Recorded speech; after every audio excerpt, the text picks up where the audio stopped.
Buenas, ¿cómo les va? Bienvenidos, bienvenidas a una nueva emisión de la llave Psi de todos los lunes.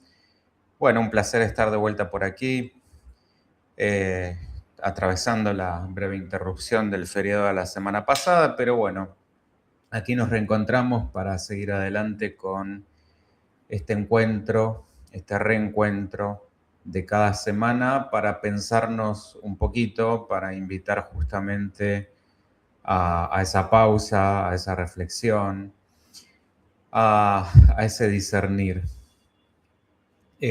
a una integración de saberes, de haceres. Bueno, todo eso es un poco lo que intento abrazar con el espíritu de la llave Psi. Bueno, ya saben, dudas, comentarios, preguntas, inquietudes, propuestas, todo lo que ustedes quieran, todo lo que sea constructivo, lo dejan en el chat.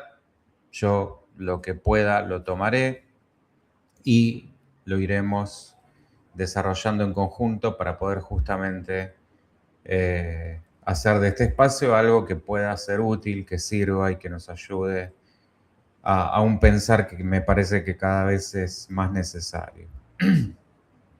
Bueno, el tema que hoy nos convoca también es uno de los temas que me venía resonando bastante últimamente y con el que me encuentro, me tropiezo. Entonces, bueno, era para mí más que necesario, ya lo venía igual postergando bastante, pero me parece que era uno de los temas más que necesarios para clarificar, para abordar, para tratar, para, bueno, tratar de explicar en la medida de mis posibilidades. Y por supuesto que, como todo tema, van a quedar un montón de cosas en el tintero, que también es un poco la idea, no dejar nada cerrado, sino dejar siempre figuras inacabadas que se mantengan eso, abiertas. Bueno, espero que se esté viendo y escuchando bien, ya me dirán. Así que sin más preámbulos, vamos a ir directo a qué se trata esto.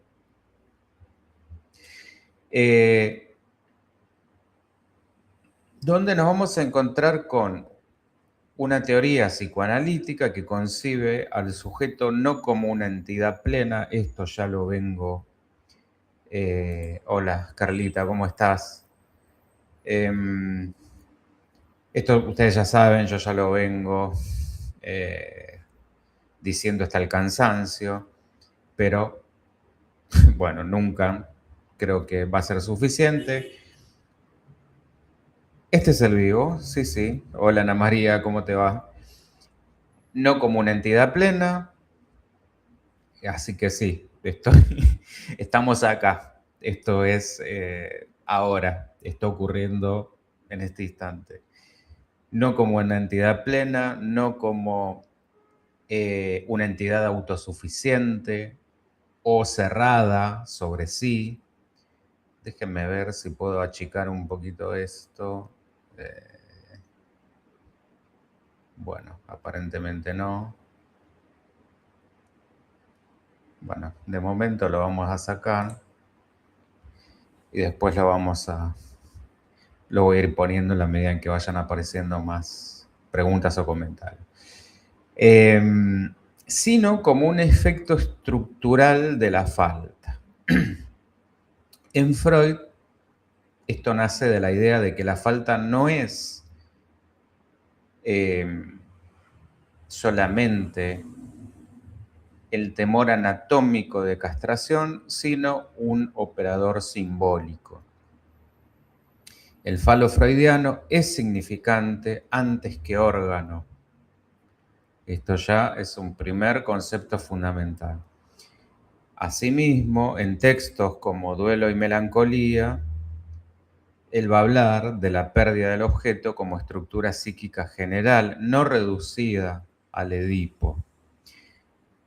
Es ahí donde se abre el camino para pensar la privación y la frustración como modos diferenciados de ese mismo proceso.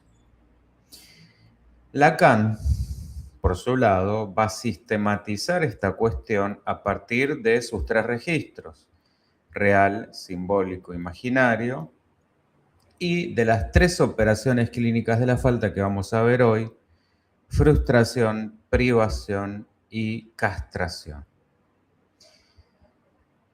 La falta no es un déficit empírico ni una simple ausencia de objetos, sino una condición estructural del sujeto humano.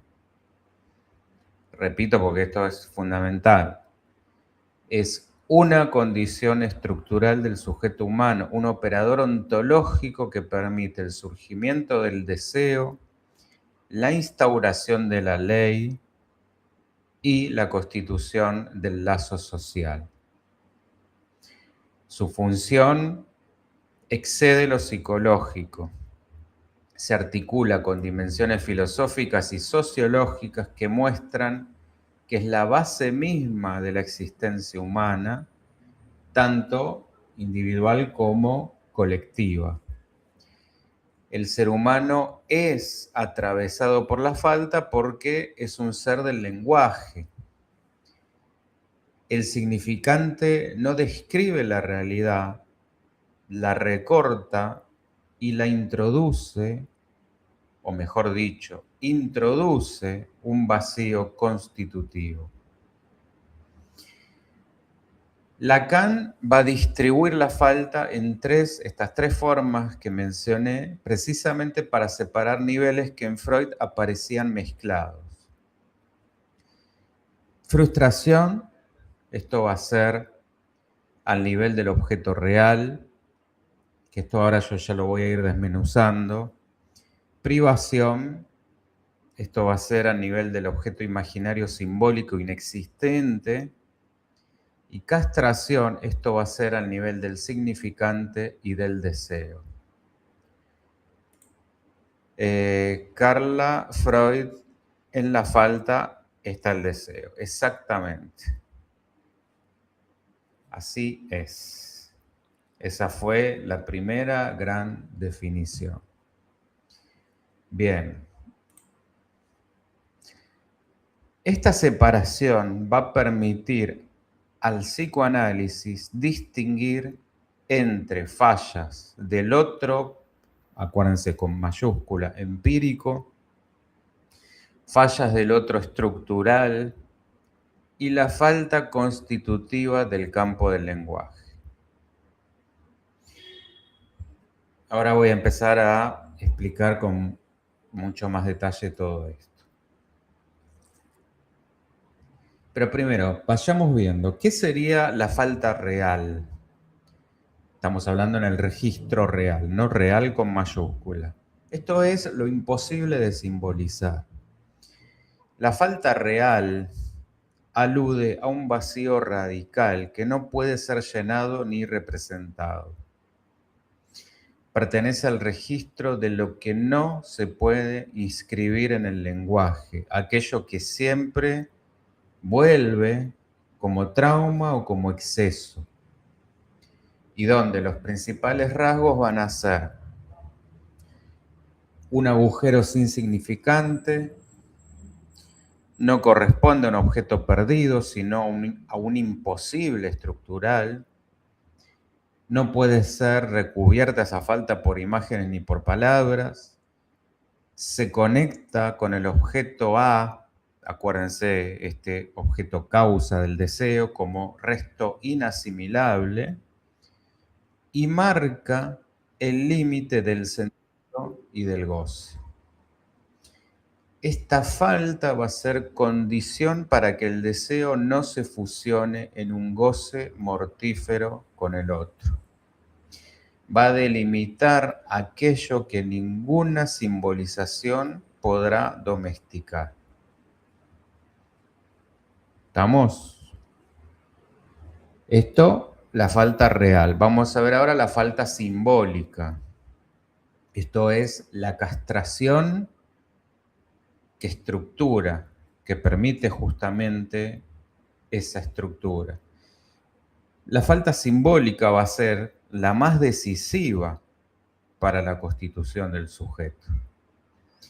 Surge con la entrada en el lenguaje y se encarna en la castración simbólica, es decir, la aceptación de que no existe objeto capaz de darnos, de ofrecer satisfacción total y permanente. ¿Esto qué va a hacer? Va a introducir la división del sujeto, va a establecer la ley y el significante, el nombre del padre, va a ordenar el deseo al mostrar que el otro tampoco es completo y va a desmontar la omnipotencia infantil del significante. En otras palabras, la falta simbólica va a ser la condición para que exista deseo, discurso, filiación e intercambio. ¿Estamos? Y veamos ahora la que nos falta, que es la falta imaginaria, que esto vendría a ser este yo insuficiente. Y que está bien que así lo sea, porque esta falta imaginaria es la que aparece en el nivel de la imagen corporal y del yo. Por supuesto que se vincula con el estadio del espejo, que instaura simultáneamente la ilusión de unidad y esta vivencia de insuficiencia. Es la falta narcisista, el no soy suficiente. Aparecen los celos, en las rivalidades, en las comparaciones. Estructura las fantasías de completitud o de defecto. Y es la falta más visible que hoy nos encontramos en la clínica contemporánea. La falta imaginaria va a sostener la dinámica de las identificaciones y del ideal del yo. Ahora, veamos las tres operaciones que yo anticipé: frustración, privación y castración. La frustración, ¿qué es? Va a ser la falta relativa de un objeto real, es decir, efectivamente existe, este real sí es con minúscula, y que un otro puede, al menos en teoría, dar. No se trata de un objeto imaginario ni simbólico, por eso dije real y con minúscula.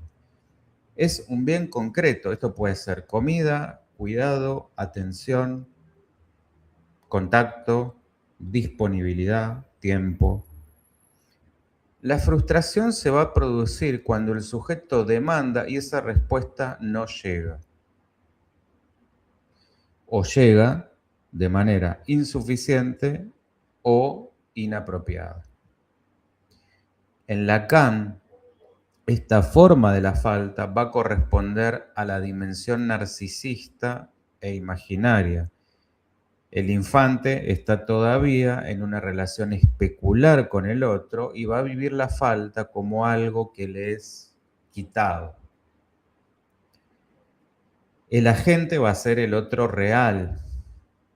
Insisto, este real con minúscula. Pensemos, por ejemplo, en la mamá o en la principal figura de cuidado, que puede satisfacer o negar el objeto. Se lo puede dar o no. Pero el objeto está. Como decir, quiere este mate, se lo puedo dar o me lo puedo quedar. Y la frustración introduce un primer aprendizaje, que esa demanda no garantiza la obtención del objeto. Este umbral lo que va a hacer es inaugurar un agujero donde surge la tensión pulsional y la diferenciación incipiente entre el deseo y la necesidad. Es la frustración la que abre la pregunta por el deseo del otro, esta famosa pregunta que ya hemos abordado en otras charlas de corte más filosófico. ¿Se acuerdan cuando vimos esta cuestión con Hegel? Es decir, ¿qué quiere ese otro de mí? Y acá le agregamos, ¿por qué no me lo da? ¿Estamos? ¿Venimos bien hasta acá? ¿Se va entendiendo? Bueno, esto, frustración. La privación se va a diferenciar de la frustración en un punto decisivo. Si antes yo dije, hay un objeto que me lo pueden dar o no, en la privación el objeto verdaderamente no existe. No hay un bien real que el otro pueda darme o negarme. Lo que está en juego aquí es un vacío originario, un agujero estructural. El agente va a ser el otro simbólico, la ley, el sistema significante. La privación es, por ejemplo, la imposibilidad de recuperar un objeto mítico, un pasado idealizado,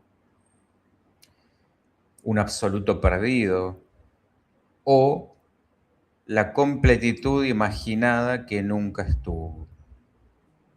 En el niño, la privación toma forma en la intuición de que el otro no tiene lo que el sujeto supone que tiene. El otro está barrado. El otro está en falta.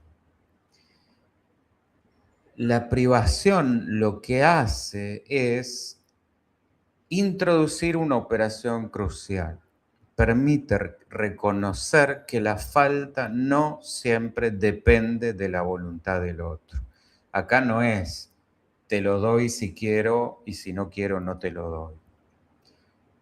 Al descubrir que el objeto no existe, el sujeto se distancia de la omnipotencia infantil y vislumbra que la estructura tiene huecos, fallas, inconsistencias. Esto da lugar a la constitución del deseo como búsqueda de significación. ¿Se entiende? Ya saben, el chat está para dudas, preguntas, comentarios, aportes. La castración va a ser la falta simbólica por excelencia. En este caso, el objeto está perdido en tanto el sujeto debe renunciar a él para ingresar al campo del lenguaje y del deseo del otro. El agente en este caso va a ser el nombre del padre o, en términos más amplios, la función paterna. Es decir, el operador que introduce el límite, la norma y la imposibilidad. Esto no. A diferencia de la frustración y la privación, donde el objeto falta por contingencia, inexistencia, en la castración el objeto falta porque debe faltar. El acceso al deseo requiere perder la completitud imaginaria. La castración va a separar al sujeto del goce absoluto y lo inscribe en la red simbólica. Es la operación que establece el deseo como deseo del otro y que permite el surgimiento del sujeto dividido. Esto que dije al comienzo, no es una pérdida empírica, sino una estructura que habilita el funcionamiento del inconsciente. ¿Venimos bien? Bueno, vayamos articulando entre estas tres faltas, porque aunque diferentes, por supuesto que están entrelazadas. La falta real, mayúscula, señala lo imposible, marca el límite absoluto del goce. La falta simbólica organiza el deseo, estructura el sujeto en el lenguaje. La falta imaginaria modela la identidad, regula las identificaciones y las fantasías. En la clínica, el trabajo consiste en distinguir cuál de estas faltas está en juego en un síntoma, una angustia o un modo de goce. Cada estructura subjetiva, neurosis, psicosis, perversión, se define por su relación con estas faltas. Ahora articulemos entre las tres formas. Y esto lo podemos ver en tres ejes. Y lo vamos a ir relacionando con las estructuras clínicas. Porque por supuesto, no se van a distribuir por igual en neurosis, perversión y psicosis. En la neurosis existe una castración simbólica instituida, aunque conflictiva. El sujeto acepta la ley, pero la vive como fuente de angustia. Esa es la lucha justamente de todo neurótico. Es la estructura donde la falta opera de una manera más clásica, determinando el deseo y los síntomas. Y en esos casos, la frustración suele manifestarse como un reclamo histérico o como una demanda obsesiva. La privación aparece en fantasías idealizadas respecto del otro, especialmente en la histeria. La castración va a ser el eje, generando síntomas como retorno de lo reprimido. En la perversión, la castración está renegada o desmentida a nivel subjetivo, pero reconocida en el otro. El perverso va a intentar hacer de padre que restituye o deniega la castración a través del acto. La frustración suele ser negada como tal, el perverso no tolera la falta en el otro, la privación se desmiente, esto sería un sé que falta, pero actúo como si no faltara, y la castración aparece invertida, el sujeto se pone como agente de goce del otro.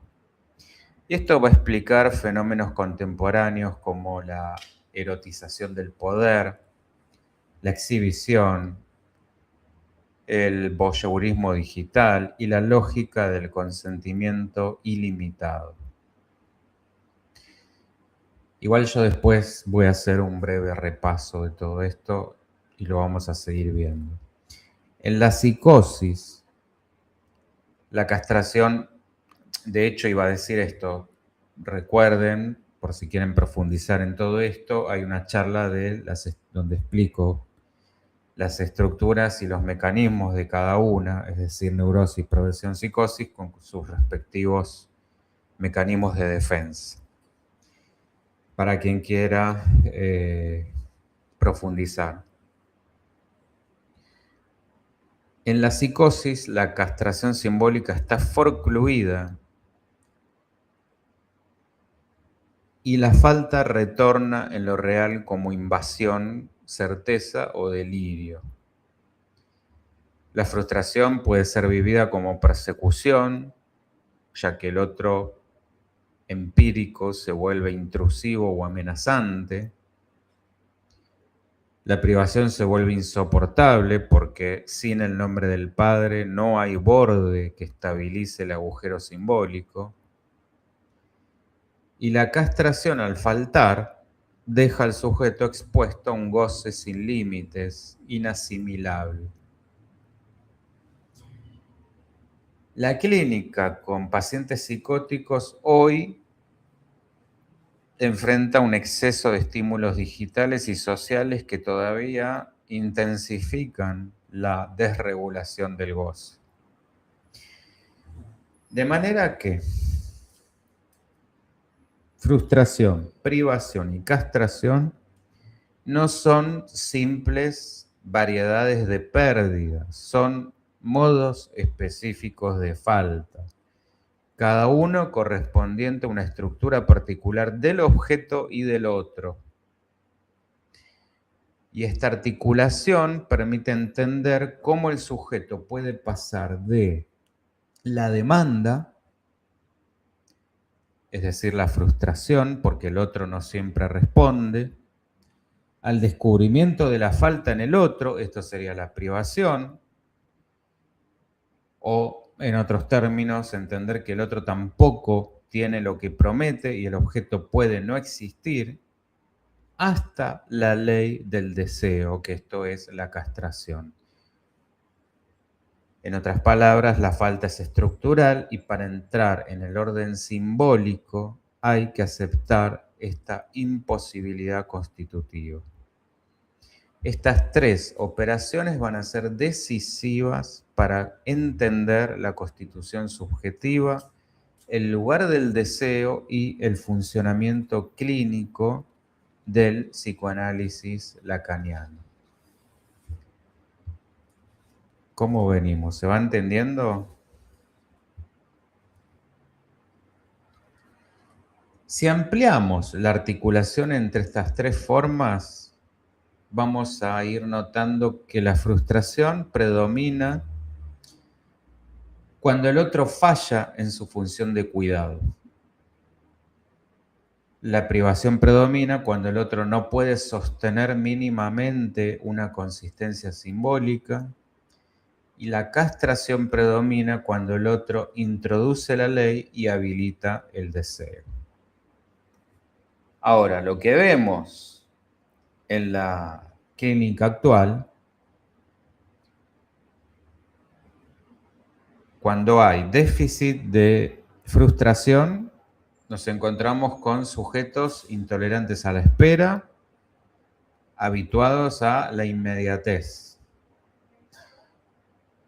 Cuando nos encontramos con un déficit en la privación, estos son discursos que niegan la falta estructural y prometen plenitud. Y un déficit en la castración, nos encontramos con desorientación normativa y ausencia de límites simbólicos. Y ahora, bueno, metámonos de lleno en la clínica, viendo cada una en particular. En la frustración, el sujeto, de vuelta, sufre la falta de un objeto que existe, que está y podría ser entregado. Y esto lo vemos en configuraciones donde predomina un fuerte carácter demandante. Esto es, dame recetas, dame tips, decime qué tengo que hacer. Y de esto está no solo la demanda del paciente, que esto es lógico que suceda, el peligro, lo grave es el terapeuta que accede a ese síntoma y que se pone en ese lugar del que da las respuestas, del que da las recetas, del que sabe qué hacer, del que se pone en el lugar del saber, de la completitud. Esto es lo que está muy mal hecho. Es decir, el paciente espera esa completitud desde el otro.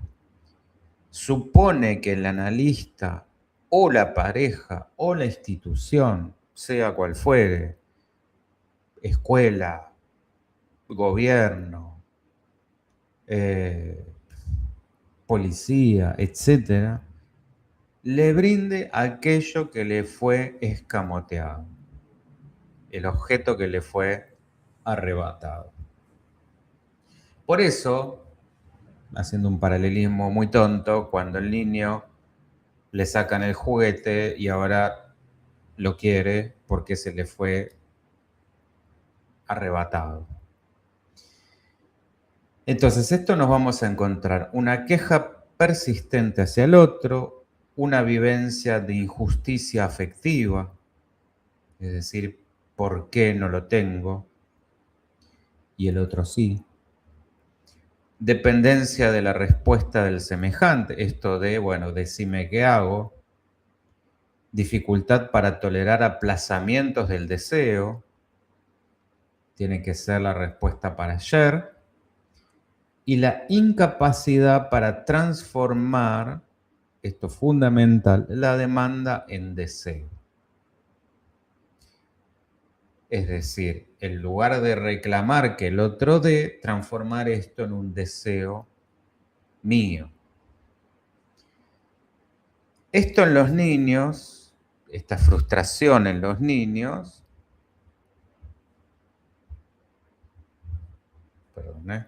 puede llevar o suele generar conductas oposicionistas, rabietas o inhibiciones. En adultos aparece en formas de angustia dependiente, relaciones fusionales o adicciones compensatorias. Y el analista, si hace las cosas bien, al no responder de manera imaginaria ni colmar esa demanda, lo que hace es actualizar, por supuesto, la frustración a propósito para que se reescriba. Esto es, tratar de crear un espacio donde el sujeto pase del reclamo al trabajo significante. Es decir, ¿qué hago con esto que no lo tengo? Vamos a articularlo ahora con lo filosófico.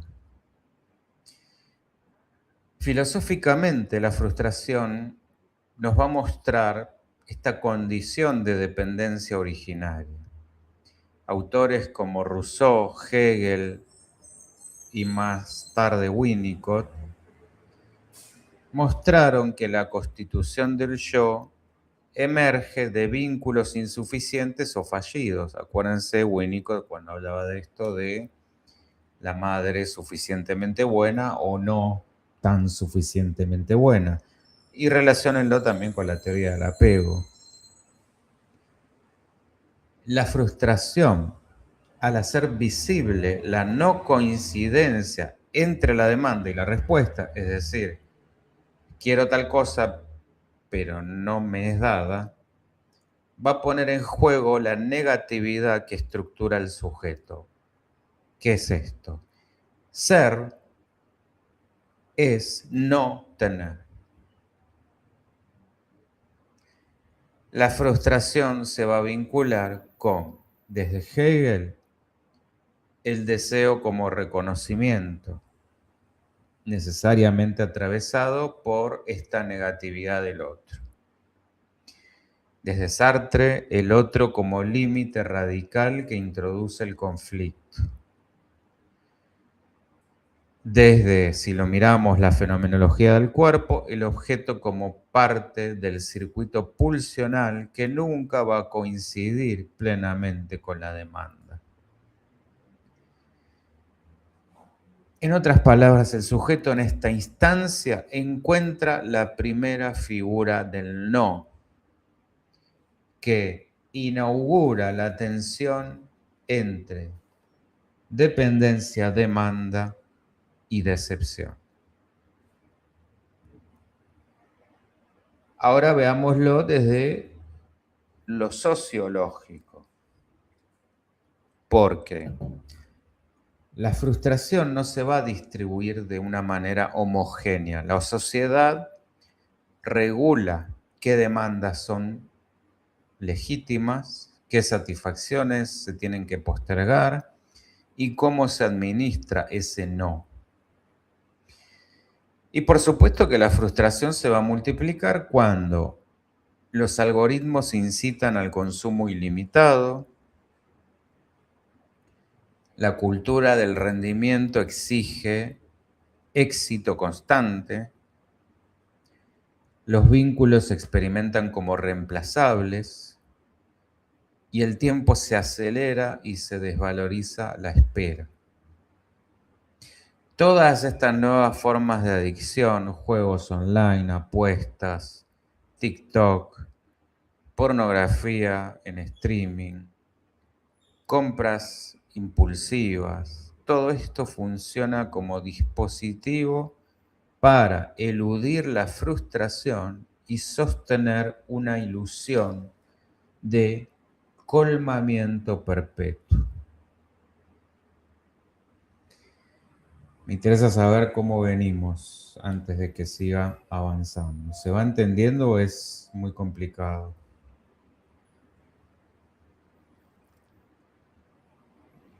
Mientras voy a seguir con la privación. En la clínica, el sujeto privado descubre que el objeto que reclama no existe en el otro. La privación es más estructural y profunda que la frustración.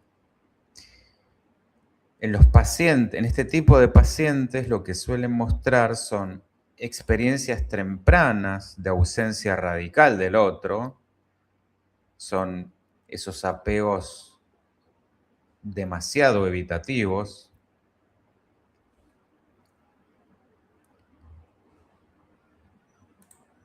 Bueno, bienvenido Luciano y qué bueno, espero que así sea. Em,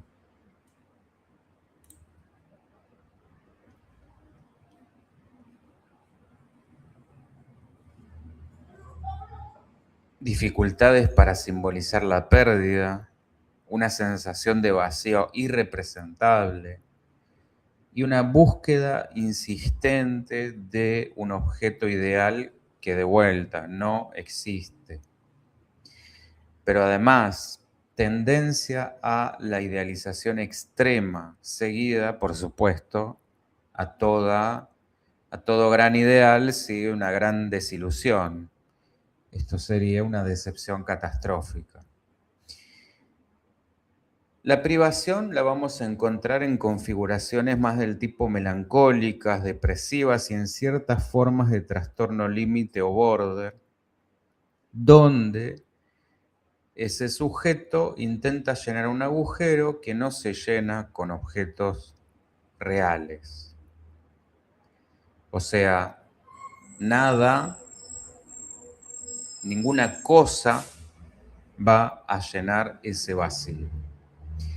Lo que tenemos que hacer ahí, el trabajo clínico, lo que apunta es a hacer existir simbólicamente eso que no existió en lo real. Es decir, constituir un borde, un límite, una inscripción significante que recubra el agujero. No es dar el objeto faltante, sino de posibilitar que el sujeto resignifique su inexistencia.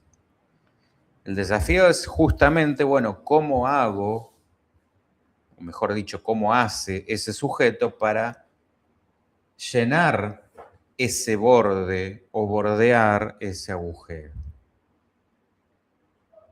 Veamos lo filosófico, porque esto lo podemos ver en corrientes que conciben la existencia como un vacío originario. Acá tenemos a Heidegger, esto que decía que el ser es arrojado a un mundo sin sentido, sin fundamento. En Sartre, donde la nada es constitutiva de la conciencia, el ser y la nada. Y Lacan lo que va a hacer es articular esta nada con el lugar del otro. El otro no es garante de completitud, sino que es un otro agujereado. Desde un ángulo hermenéutico, la privación va a marcar el límite del sentido. Hay zonas donde el lenguaje no alcanza, donde no hay significante previo. Ejemplo, ya que hablamos del vacío, la muerte. Este límite es fecundo, abre el campo de la creación, la metáfora, la invención subjetiva. En el campo sociológico, la privación es central para entender cómo las sociedades producen, y hoy más que nunca, imágenes de un otro completo o incompleto. Pensemos que la cultura patriarcal construyó durante siglos un otro supuestamente pleno, el padre, cuya falta debía permanecer velada. La modernidad tardía desmontó esta imagen, las instituciones aparecen desfondadas, impotentes, no garantizan seguridad, no garantizan estabilidad, no garantizan sentido. Por eso la charla de ni Dios, ni patria, ni familia, piensen esto o trasládenlo a Estado, escuela, familia o iglesia. Y esta percepción colectiva de privación institucional genera malestar, crisis de autoridad y proliferación de discursos que prometen restaurar una supuesta plenitud perdida. La privación, entonces, es la condición estructural de la autoridad simbólica. Solo puede haber ley porque el otro mismo está atravesado por la falta. Este es un fenómeno, el de la privación, muy vigente en sociedades atravesadas por discursos que prometen plenitud absoluta. Cualquier parecido con la realidad, saquen sus conclusiones. Realización total del yo, identidad perfecta, cuerpo ideal, felicidad sin quiebres. Y esta privación se vuelve insoportable cuando la cultura niega la falta estructural. El discurso capitalista produce objetos de goce, marcas, identidades de consumo, ideologías totalizantes, que funcionan como suplencias de un objeto imposible. Y por supuesto que cuanto más se persiguen, más nos damos cuenta que no existen. Y esto lo vamos a encontrar también en discursos espirituales del tipo New Age, pseudoterapias, coaching motivacional, narrativas meritocráticas extremas. Todo esto son síntomas de una cultura que intenta negarle al sujeto la experiencia de la privación. Entonces, ojo con ese tipo de discursos. Si querés, podés. Querer es poder. Todo depende de vos. Esta cuestión donde todo pasa por lo motivacional. Luciano, es un mundo estructurado con símbolos incompletos que propicia el motivo de búsqueda. Bueno, es que sí, y justamente ahí está primero la aceptación de esto, que somos incompletos, que eso nos impulsa a la búsqueda, pero entendiendo que nunca vamos a llegar a llenar ese agujero. Ahí está el punto. Entonces, quien quiera venir a vender que en un pasado perfecto, ideal, sí estaba esta completitud y podemos volver a eso y debemos volver a eso. Esto es muy aprovechado por ciertas ideologías, ciertos gobiernos, no hace falta que ejemplifique. El problema es que se está volviendo a eso. ¿Y quién crea estas cosas? Ahí está el peligro, en estas falsas promesas. Bien. Vamos ahora a la castración. Ana María, Perfecto, hacia ahí hay que orientarse.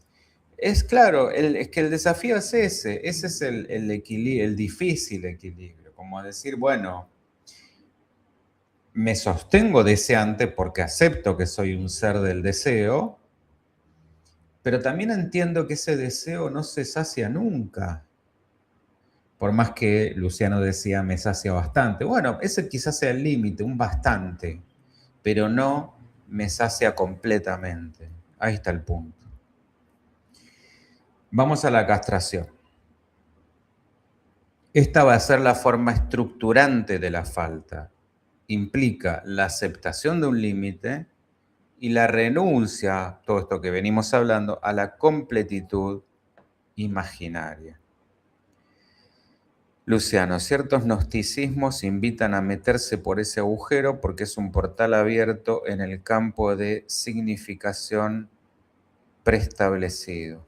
Ah, pucha, qué profundo lo que estás diciendo. Bueno, sí. Meterse en el agujero no está mal, con una preparación, por supuesto, porque esto también va a coincidir con ciertas prácticas espirituales. Pero sabiendo, esto es como hablar en otros términos de, bueno, la historia de Buda, me pongo a meditar bajo un árbol hasta que alcanzo la iluminación. Esto es una metáfora. Entonces, no tomemos como literalidad las metáforas porque, y si no, no los voy a invitar a hacer la prueba porque no sería saludable. Nadie en su sano juicio se pondría bajo un árbol y no saldría de ahí hasta no alcanzar una iluminación. De hecho, eso podríamos decir también es otra forma de apego, como decir, bueno, a ver, medito y hasta no. Desde ese camino no voy a, es garantía que no me voy a iluminar. Pero, a ver, Carla, lo importante es entender que somos incompletos y seguir viviendo. Exacto, por ahí se puede escapar definitivamente del mundo contextual. Es que el punto no es escapar, es integrar. Ahí está la cuestión. Porque si yo escapo, no deja de ser una no meditación, que es esto de, bueno, me evado hacia una supuesta realidad más linda, que no es la de acá. Y el punto es integrar ese estado más tranquilo, más aquietado, más pacífico, con este. Esa es la integración, lo verdaderamente difícil, el caos con la tranquilidad. O esa claridad con todo este ruido, toda esta confusión, todo este contexto, toda esta distracción. Ahí está el punto. Eso sería lo más parecido que podemos alcanzar a mi criterio en este plano.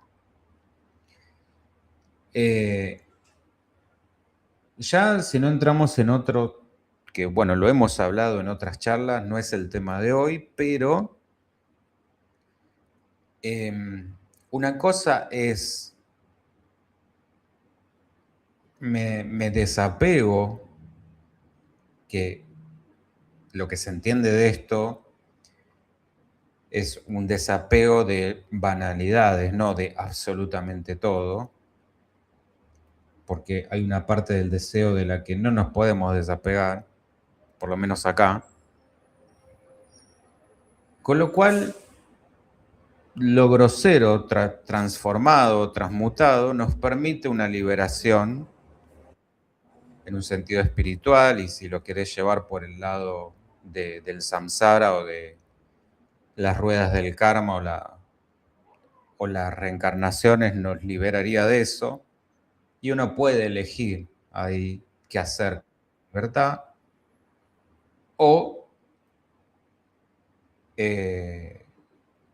directamente, ¿a qué me refiero con esto? Es decir, seguir avanzando hacia otras realidades o permanecer en esta desde otro lugar, quizá más como justamente una suerte de, no me gusta la palabra maestro para nada, pero vamos a decir de sabio, de guía, desde ese lugar.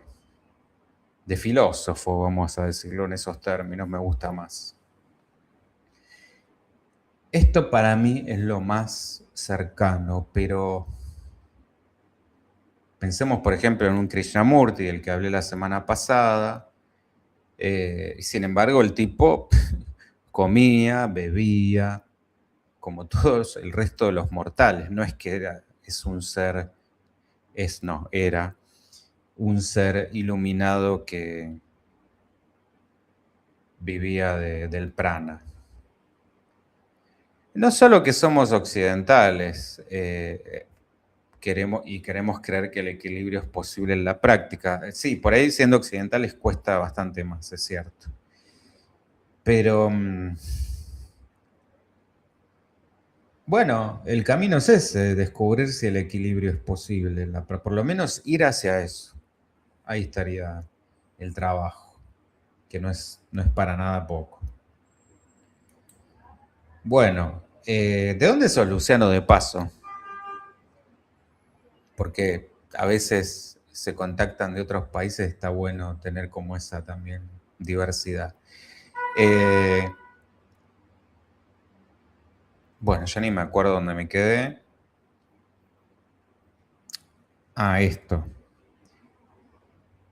¿Cómo nos encontramos en la clínica con la castración? Nos vamos a encontrar con pacientes que le dejan, esto es el opuesto al frustrado, le deja de reclamar al otro un saber total, acepta que su goce tiene límites, asume que no hay una respuesta absoluta y puede, esto es lo más importante, puede responsabilizarse de su deseo. De Rosario y vivo en Cosquín. Uy, qué lindo Cosquín, qué linda esa parte, bueno, qué lindo todo Córdoba, pero qué linda esa parte de Córdoba. Muchas ganas de andar por allá. Mucha gente de Rosario se ha ido, y especialmente para esa parte de Córdoba. Espero en algún momento irme a vivir para esas localidades. Está en mi deseo, ahí tenés, ¿ves? Entonces no puedo hablar de... No estoy muy lejos de Buda en ese sentido porque sigo teniendo deseos y deseos bastante mundanos en ese sentido, escapando del ruido justamente. Y se van a separar estos pacientes de la demanda imaginaria dirigida a ese otro. Ahora, la resistencia más difícil en el análisis es precisamente la castración.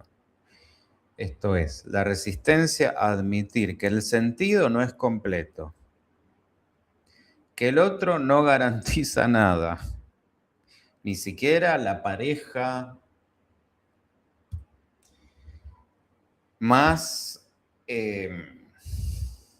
saludable que podamos imaginar, que el objeto del deseo es un resto estructural y no un bien recuperable, que el objeto del deseo es un resto estructural y no un bien recuperable.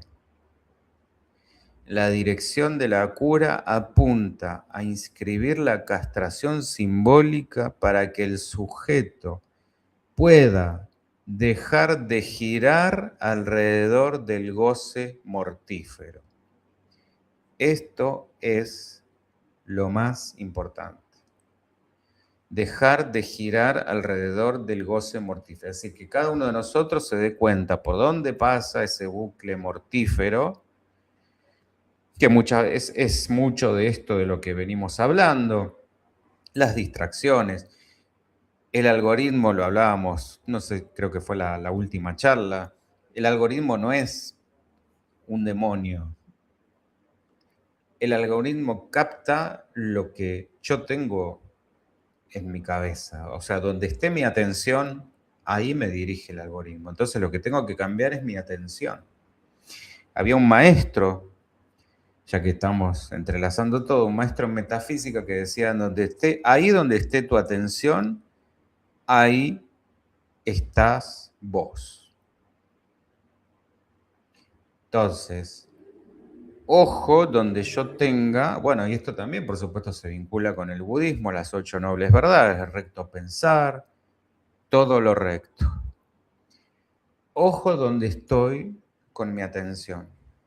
Ojo a lo que le estoy dedicando mi energía, mi tiempo, mi atención. Tengo un camping, está sin... Ah, bueno, espectacular. Dale, lo voy a buscar. Buenísimo, me encanta. Soy mucho de ir para esa zona, así que... Mira, mira qué loco estas sincronicidades. Muchas gracias.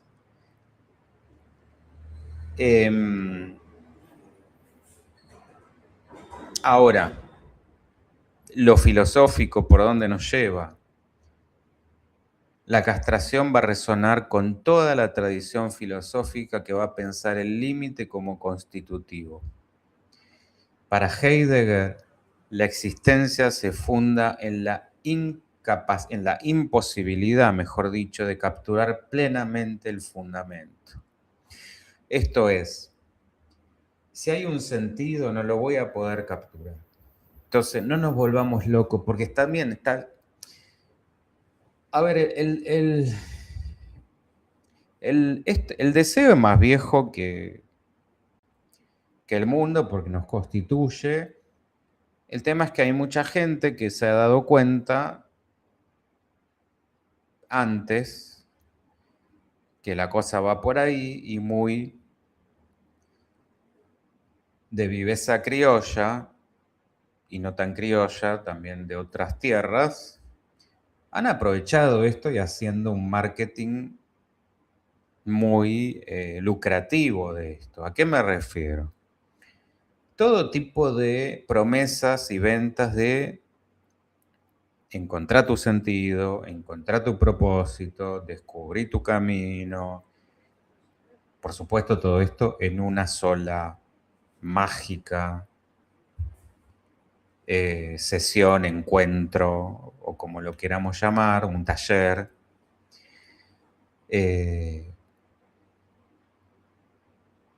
Descubrí qué viniste a hacer. Cosas que, primero que por supuesto, no son fijas, no son destinos o sentencias que permanezcan así para toda la vida, y donde aparte esto puede generar muchísima angustia en el sentido de cuando se prometen respuestas tan certeras, hay que poder contener y dar un borde justamente a todo eso, porque por algo uno no sabe muchas cosas y por algo está el límite está para proteger. Así funciona, el sentido del síntoma es ese también, es defensa, por eso se habla de defensa. Defensa de que nuestra propia psiquis, hay cosas que requieren su tiempo de elaboración, su proceso.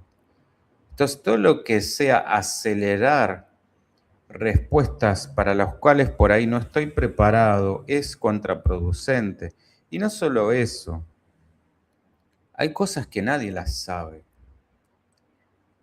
y que está bien no saberlas y que no hay por qué tampoco tener sí o sí un gran sentido de vida que si no lo conozco es porque no estoy en falla y no llegué a cumplir mi misión y mi paso por esta vida no tuvo ningún, bueno, haciendo juego de palabras, ningún sentido. Caminante se hace camino al andar. A veces el sentido se encuentra en los pequeños pasos, el sentido va cambiando y uno a veces va llegando dando muchos rodeos. Y lo lindo es ir descubriéndolo y permitir eso. Esto es, ya que estamos, gracias Luciano de vuelta, ya que estamos con la analogía de las montañas, es como ir subiendo una montaña y pensando solamente en la cima y cuánto falta y tengo que llegar porque ese es mi destino y me estoy perdiendo todo. En el camino me perdí todo. Y después llego y sigo igual de insatisfecho que cuando comencé. Bueno, no me quiero ir por las ramas. Nombré a Heidegger, Kant, la ley moral va a ser una renuncia necesaria, perdón. Para Hegel, de vuelta, la negatividad es motor del espíritu. Fíjense esto qué lindo. La negatividad es motor del espíritu. O sea, de la falta vamos hacia una supuesta no falta, una supuesta completitud. Cuando la realidad por ahí es que nunca hubo falta y tampoco hay completitud, pero bueno, eso será otro tema. Levinas, la alteridad va a introducir una separación esencial. Derrida nos va a decir que el origen es siempre una falta diferida. Lacan lo que va a hacer es, o mejor dicho, la castración va a condensar todas estas perspectivas donde el límite no es una mutilación, sino la condición para que el sujeto pueda desear y simbolizar. Carla, hay que aprender de los animales, el aquí y ahora. Sí, yo te diría todo el universo, no solo los animales, las plantas, las piedras y todo lo creado, menos nuestra cabecita.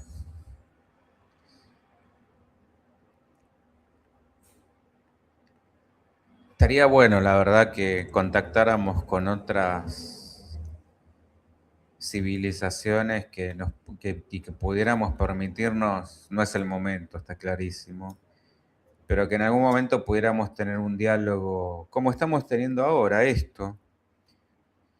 un diálogo reflexivo y que nos pudieran explicar cómo hicieron para trascenderse, para atravesar lo que nos está pasando en este momento. Vamos a ver lo sociológico, porque la castración nos va a permitir entender fenómenos sociales muy actuales. Caída de los grandes relatos, la declinación del padre simbólico, todo esto va a producir sujetos que buscan nuevos significantes que garanticen la consistencia del mundo. El malestar, este nuevo malestar en la cultura, diría Freud, se va a expresar en intentos de negar la castración, demandas de satisfacción ilimitada, discursos de autoeficiencia, exigencias de plenitud subjetiva.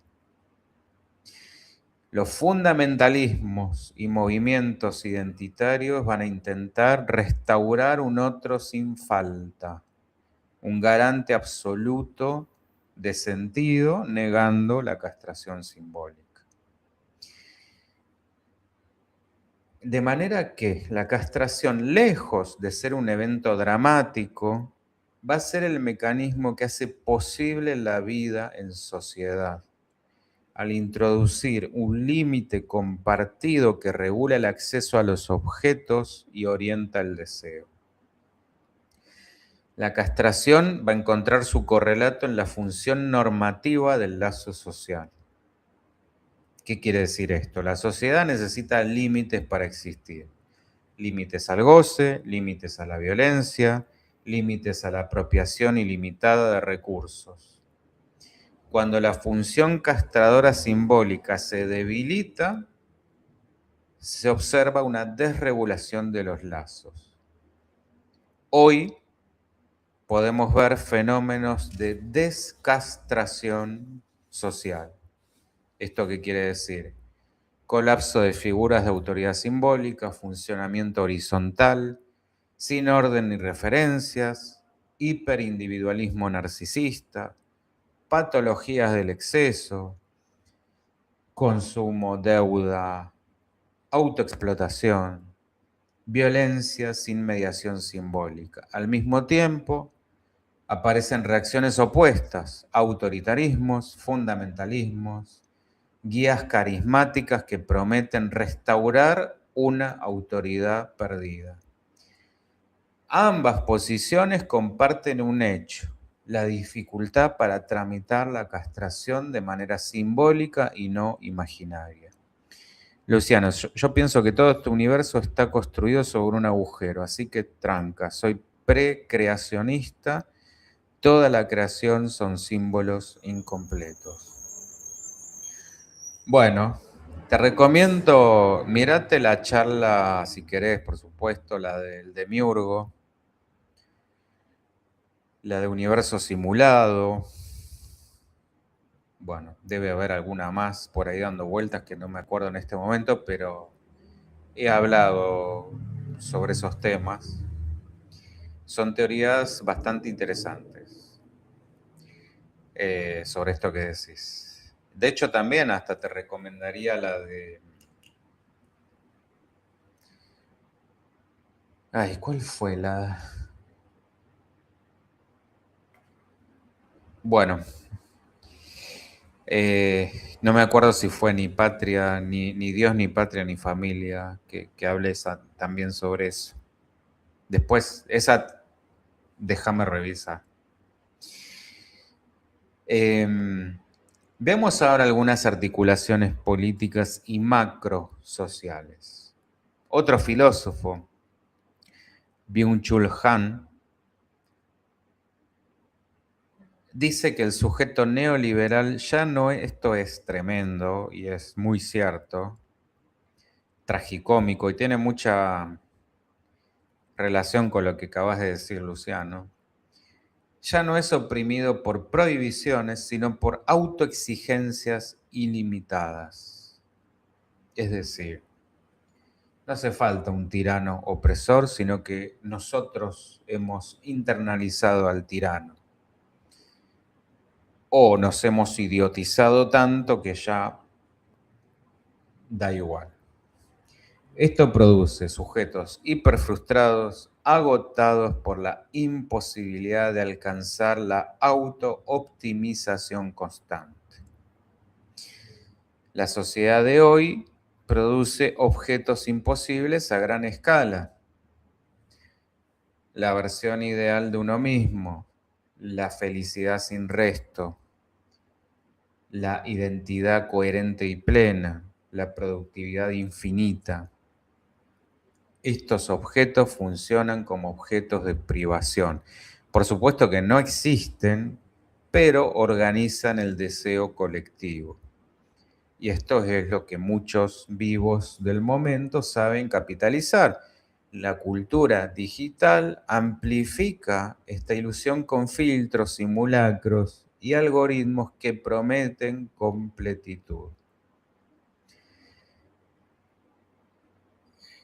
Sí, vi varias de esas charlas tuyas porque vi que como psicólogo te metes en esos barros de racionalismos metafísicos esotéricos, pero los vuelvo a mirar.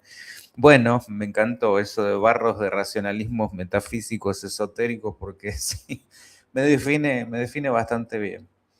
Eh, Qué linda manera de decir, sos un quilombo. Eh, bueno, y actualmente vemos una caída de las grandes narrativas, esto que decía antes, instituciones, política, familia, educación, lo que va a generar subjetividades sin límite simbólico, proliferación de discursos extremos, desorientación normativa, retorno violento de figuras imaginarias de autoridad. La historia es cíclica, el eterno retorno de Nietzsche. No olvidemos esto porque estamos en uno de esos puntos de inflexión. Lo estamos viendo en el mundo, lo estamos viendo en este país. Luciano, la cultura misma es un arma de doble filo. Un filo es la tradición y el otro el progresismo. Sí, señor. Los dos extremos, como todos, sí. Donde el desafío, de vuelta, ¿cuál es? Está muy bien la tradición, siempre que nos permita pararnos ahí para reescribirla de alguna manera. No borrarla, no ignorarla, no eliminarla, pero que al mismo tiempo permita la reinscripción. Esto es como lo que decía Lacan, de esos conjuntos que permanecen abiertos. De hecho, la ciencia funciona de esa manera. No es un paradigma borra absolutamente el anterior, se apoya en el anterior. Porque si no, es permanente, que es lo que suele suceder con cada nuevo gobierno, es empezar de vuelta, empezar de vuelta y empezar de vuelta. Bueno, de hecho, el famoso reseteo también nos lleva por ese lado. Y en esa tenés también la Gran Tartarian, esa es la parte más distópica de mi parte.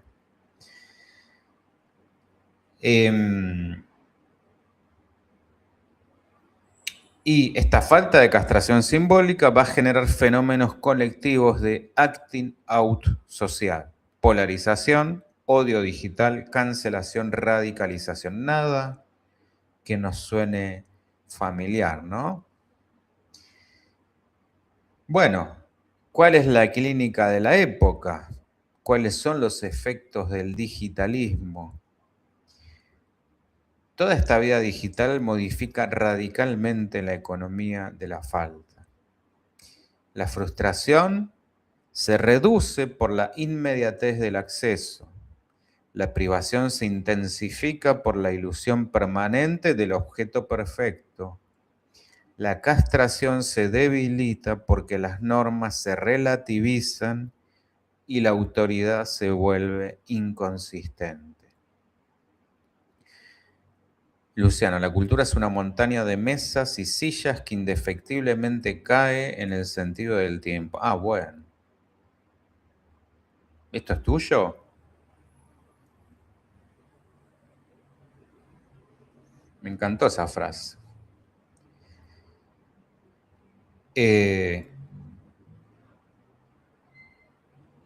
Y lo que dije hace un ratito, va a producir nuevas presentaciones clínicas, sujetos hiperreactivos a la frustración, ansiedades difusas sin objeto, identidades múltiples y fluctuantes, adicciones tecnológicas, compulsiones a la visibilidad. Esto de muestro absolutamente todo lo que hago, donde se desvanece el límite entre lo privado y lo público. Mi vida se vuelve un streaming. Conclusiones de cosas que leo, cuando vengas te muestro. Bueno, qué bueno. Después pasame autor o alguna referencia, porque es muy interesante eso, esa frase.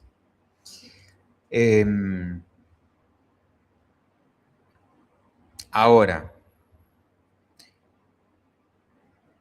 el analista lo que debe hacer es recrear espacios donde la falta recupere su función estructurante. Recuperemos la falta, que bastante falta nos hace. Por eso yo hacía esta chanza con el título, esta frase que uno escuchaba la que me faltaba. Y justamente es empezar a recuperar eso. Entonces, el nuevo malestar en la cultura, estamos hablando de estas lógicas donde cada época va a privilegiar una modalidad. La modernidad temprana se organizaba en torno a la castración. Ley, límite, función paterna fuerte. El capitalismo de consumo se articula en la frustración, satisfacción diferida. Comprate el último modelo, te lo compras y seguís insatisfecho hasta que salga otro. La posmodernidad trabaja sobre la privación. Esto es la crisis del otro, instituciones vaciadas.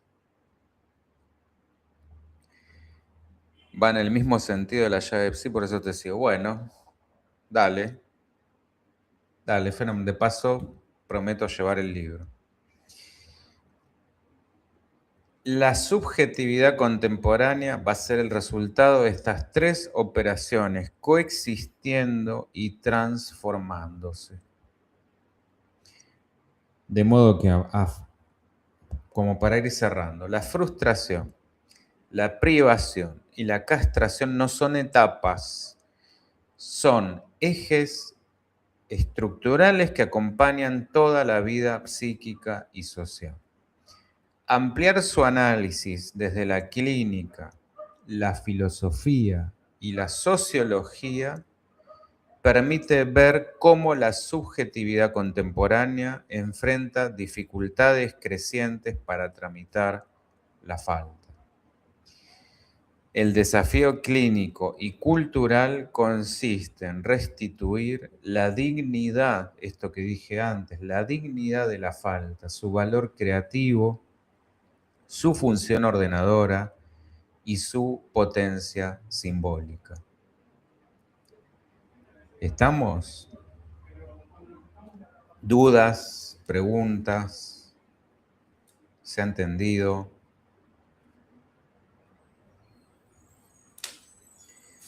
Yo les quiero mostrar, a ver si puedo por acá, como para hacer un breve resumen. Sí, aparentemente voy a poder.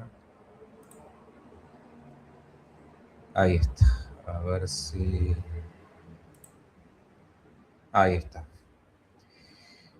Bueno, esto como para hacer un repaso. Acuérdense, arrancamos por acá, como hablando de la falta a nivel real, que señala lo imposible, esta marca el límite absoluto del goce, la falta simbólica, organizadora del deseo, estructura el sujeto en el lenguaje. Esta es justamente precisamente la función primaria, habitualmente materna, vamos a decir, función cuidadora, quien sea que represente ese rol. Y la falta imaginaria modela la identidad, regula las identificaciones y fantasías.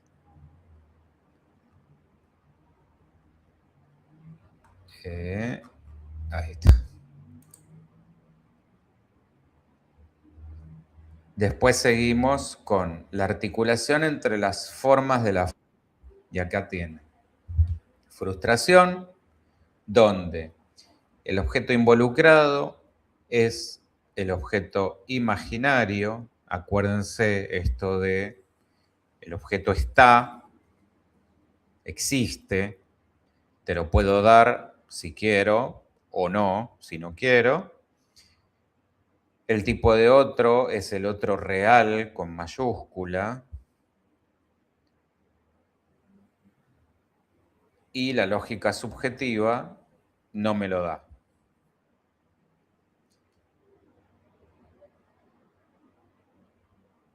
La privación,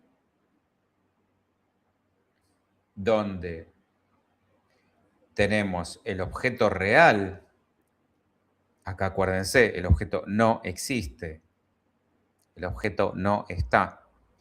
El tipo de otro es el otro simbólico y la lógica subjetiva es que no lo tiene. La castración, tenemos el objeto simbólico, el tipo de otro es el otro imaginario y la lógica es no existe la plenitud. Alucinante, me estructura la estructura de la falta. Bueno, gracias. Espero, esa es la idea, espero que sirva. Y acá vamos a ver las articulaciones filosóficas, sociológicas y clínicas. Tenemos frustración, donde el déficit es la intolerancia a la insatisfacción. El otro falla en la función de cuidado, es decir, no me da lo que quiero. La articulación filosófica, ser es no tener. Hay una tensión entre la dependencia, la demanda y la decepción. A nivel sociológico, esto de la algoritmización de la vida, hiperconsumismo, demanda de éxito constante, vínculos reemplazables, tiempo acelerado. La pregunta dirigida hacia el otro, ¿por qué no me lo da? ¿Qué quiere ese otro de mí? Y nos encontramos con formas en la clínica angustiosas, adictas y dependientes. Privación. El déficit está en la negación de la falta estructural. El otro no puede sostener la consistencia simbólica. Desde lo filosófico, la nada es constitutiva de la conciencia. Esto lo decía Sartre. El otro no completa. Esto lo diría Lacan. En lo sociológico, esto es la caída del modelo patriarcal, instituciones impotentes, proliferación de discursos de restauración. Estas son las promesas de pasados paradisíacos, pasados idealistas, vueltas a viejos reinos olvidados. En esto, si te interesa, fíjate la charla de Hiperbórea también, donde todo viene relacionado y hay mucho que viene de ahí. La pregunta hacia el otro, el objeto no existe. Y nos encontramos con formas melancólicas, depresivas y borderline en la clínica. En la castración, el déficit, la ausencia de límites simbólicos. Desde lo filosófico, el límite como condición del deseo y la simbolización.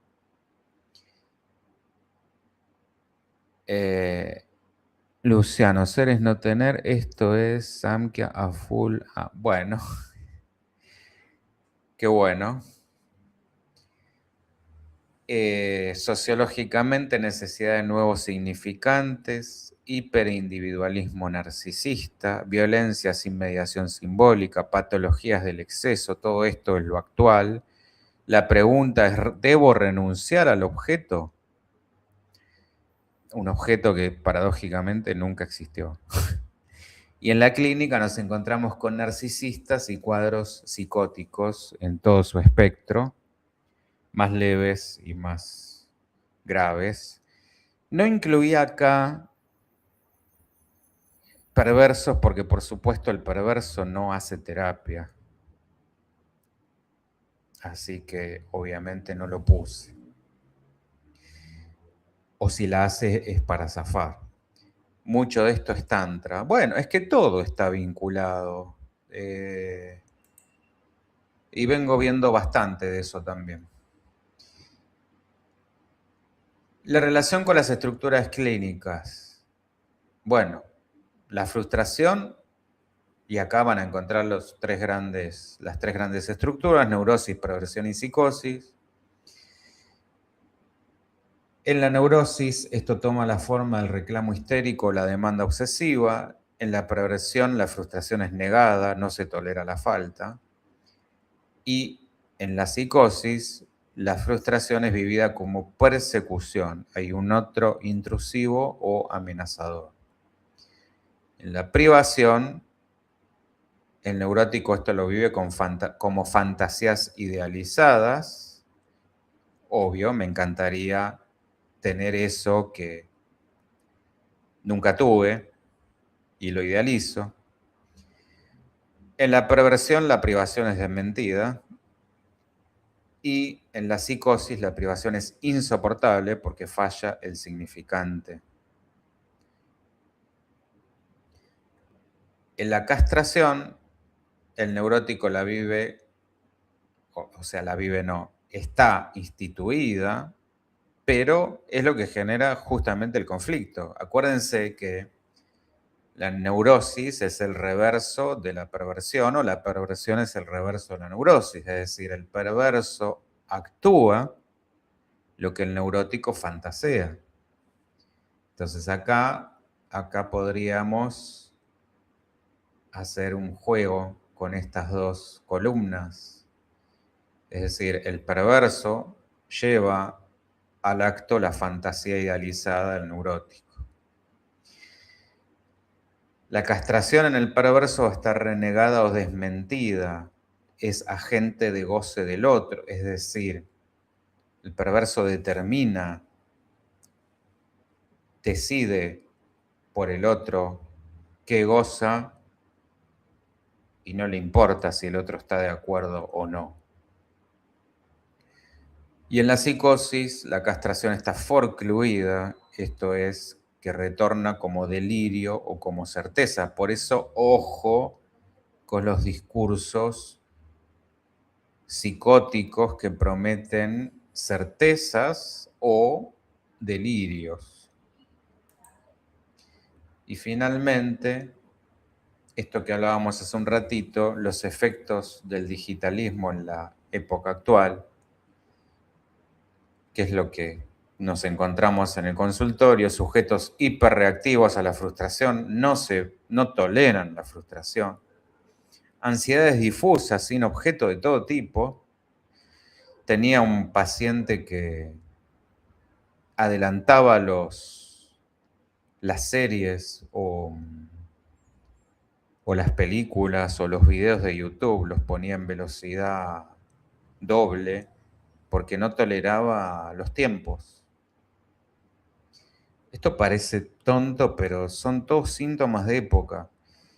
Adicciones tecnológicas, bueno, ni hablar, y compulsiones a la visibilidad. Tengo que mostrarme en todo momento. Bien. A ver cómo salgo de acá.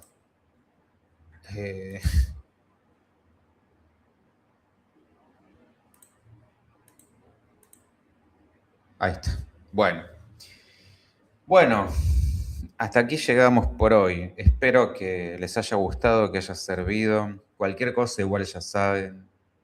Comentarios que hayan quedado en el tintero, cuestiones que aparezcan, que surjan, ocurrencias tardías, las dejan y yo las vuelvo a tomar o, bueno, comento sobre eso. Pero bueno, esto es lo bueno cuando se generan este tipo de, que no muchas veces sucede, pero cuando sucede hay que aprovechar que suceda. Así que una agradable sorpresa, esta cruce en el camino, Luciano. Esto está bueno también, estas sincronicidades. Así que nos estaremos viendo la semana que viene con otra temática. Si tienen alguna, te sigo debiendo la tuya, Ana María, pero no estoy teniendo tiempo para ver la serie. Pero bueno, lo que quieran, ustedes vayan dejándolo y yo, de lo que pueda, prometo ocuparme. Gracias, Carla, gracias, Ana María, gracias, Luciano, y bueno, nos estamos viendo la semana que viene, mismo horario. Chau, chau.